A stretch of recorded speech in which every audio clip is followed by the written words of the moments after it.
biaya yang dikeluarkan untuk memproduksi barang atau jasa yang dihitung dengan cara menyerap seluruh biaya tetap dan biaya variabel selama proses produksi.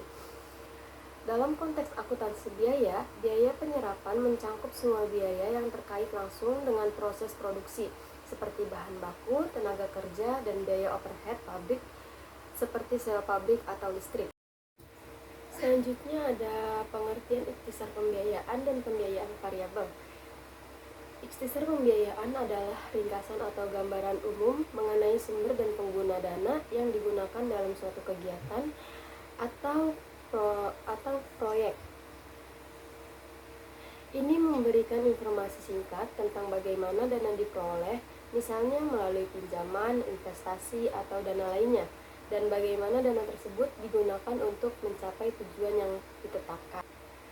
Pembiayaan variabel merujuk pada jenis pembiayaan yang jumlahnya bisa berubah-ubah tergantung pada kondisi tertentu. Misalnya dalam pembiayaan dengan suku bunga variabel, besaran bunga yang dikenakan dapat berubah sesuai dengan pergerakan suku bunga pasar. Pembiayaan ini lebih fleksibel, tapi juga bisa beresiko karena ketidakpastian jumlah pembayaran di masa depan. Selanjutnya, biaya observasi menyajikan biaya pada laporan laba rugi menurut klasifikasi fungsionalnya. Klasifikasi fungsional adalah sekelompok biaya yang semuanya dikeluarkan untuk tujuan utama yang sama. Sebaliknya, biaya variabel merupakan metode akumulasi biaya yang hanya mencangkup biaya produksi variabel, seperti bahan langsung, tenaga kerja langsung, dan biaya overhead variabel. Sebagai produk atau biaya persediaan, laporan laba rugi biaya variabel juga disebut sebagai laporan laba rugi kontribusi. Representasi rumus dari laporan laba rugi biaya variabel sebagai berikut. S dikurang VCGS sama dengan PCM. PCM dikurang VNME sama dengan TCM, biaya tetap dan income before tax.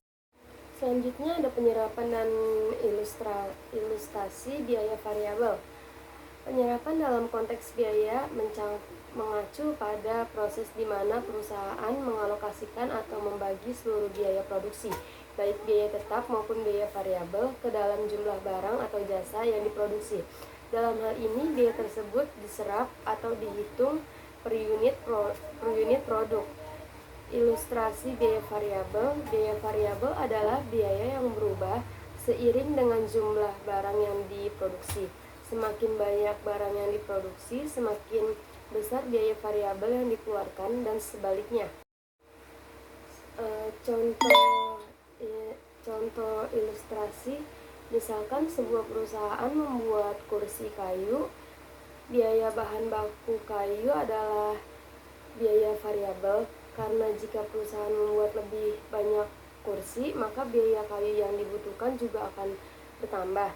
Jika perusahaan membuat satu kursi, biaya kayu yang digunakan adalah 50.000. Jika perusahaan membuat 10 kursi, total biaya kayu yang digunakan menjadi 500.000. Jadi 50.000 per unit kursi dikali 10 kursi. Dalam hal ini, biaya variabel per unit, yaitu kayu untuk membuat satu kursi, tetap sama 50.000, tapi total biaya variabel berubah sesuai jumlah kursi yang diproduksi. Dengan cara ini, perubahan dapat menghitung biaya total produksi dan menentukan harga jual untuk menutupi biaya serta menghasilkan keuntungannya.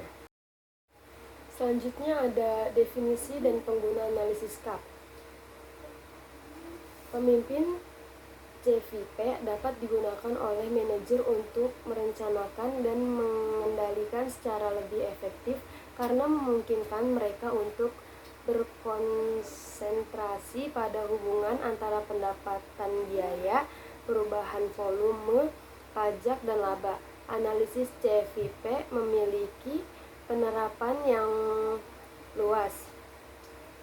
Ini dapat digunakan untuk menentukan titik impas perusahaan BEP yang merupakan tingkat aktivitas dalam unit atau dolar, di mana total pendapatan sama dengan total biaya bertanggung jawab untuk membangun budaya risiko yang positif dalam organisasi, di mana setiap karyawan memahami pentingnya manajemen risiko.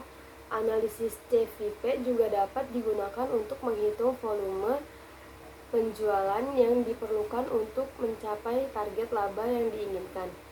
Sasaran laba target dapat dinyatakan sebagai jumlah tetap atau variabel pada bisnis sebelum atau sesudah pajak.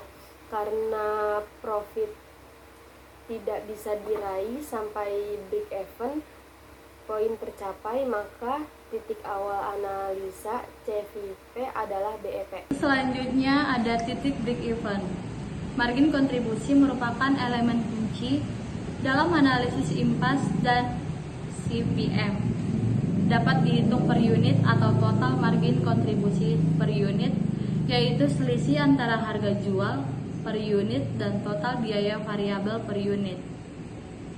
Nilai ini konstan karena pendapatan dan biaya variabel per unit tetap. Margin kontribusi adalah selisih antara total pendapatan dan total biaya variabel untuk semua yang terjual. Kedua bentuk margin kontribusi menunjukkan pendapatan yang tersisa setelah penutup biaya variabel, yang selanjutnya digunakan untuk menutup biaya tetap dan menghasilkan keuntungan. Data untuk menghitung titik impas dan melakukan analisis CPF biasa terdapat dalam laporan laba rugi. Suatu perusahaan mungkin terpaksa mengubah strategi bisnisnya karena adanya resiko yang terdampak signifikan. Persentase laba setelah pajak. Pajak penghasilan merupakan pengaruh yang signifikan terhadap pengambilan keputusan bisnis. Manajer perlu menyadari pengaruh pajak penghasilan dalam memilih jumlah laba yang ditargetkan. Perusahaan yang ingin memiliki jumlah laba bersih tertentu harus lebih dahulu menentukan jumlah pendapatan yang harus diperoleh sebelum pajak. Diakhiri dengan menyoroti pentingnya manajemen risiko dalam mengelola gejolak dan ancaman perekonomian. Agar efektif dalam manajemen risiko, organisasi harus secara proaktif mengidentifikasi, mengukur dan mengelola risiko melalui strategi seperti diverifikasi, dilindungi, dan asuransi. Dengan membangun budaya risiko yang positif, komunikasi yang jelas, dan kolaborasi lintas disiplin dengan mempertimbangkan tarif pajak. Selanjutnya ada variabel jumlah keuntungan. Manajer mungkin ingin menyatakan laba sebagai jumlah variabel sehingga saat unit terjual atau dolar penjualan meningkat, laba akan meningkatkan pada tingkatan yang konstan. Jumlah laba variabel dapat dinyatakan baik sebelum atau sesudah pajak. Keuntungan secara variabel dapat dinyatakan sebagai persentase pendapatan atau laba per unit. Harus disesuaikan untuk mengetahui bahwa keuntungan berhubungan dengan volume aktivitas. Yang pertama yaitu sebelum pajak. Ini mengasumsikan bahwa jumlah variabel keuntungan terkait dengan jumlah unit yang terjual dan disesuaikan untuk menghitung unit penjualan yang diperlukan untuk mendapatkan variabel tertentu dari laba sebelum pajak per unit. Laba variabel diperlakukan dalam rumus CVP seolah-olah itu adalah biaya variabel tambahan yang harus ditutup. Yang kedua ada setelah pajak. Penyesuaian pada rumus CVP untuk menentukan laba variabel pada basis setelah pajak melibatkan pernyataan laba dalam kaitannya dengan volume dan tarif pajak, di mana kuat sama dengan jumlah variabel adalah laba per unit setelah pajak kuat selanjutnya didefinisikan sehingga pendapatan integrasi ke dalam rumus CVP asli.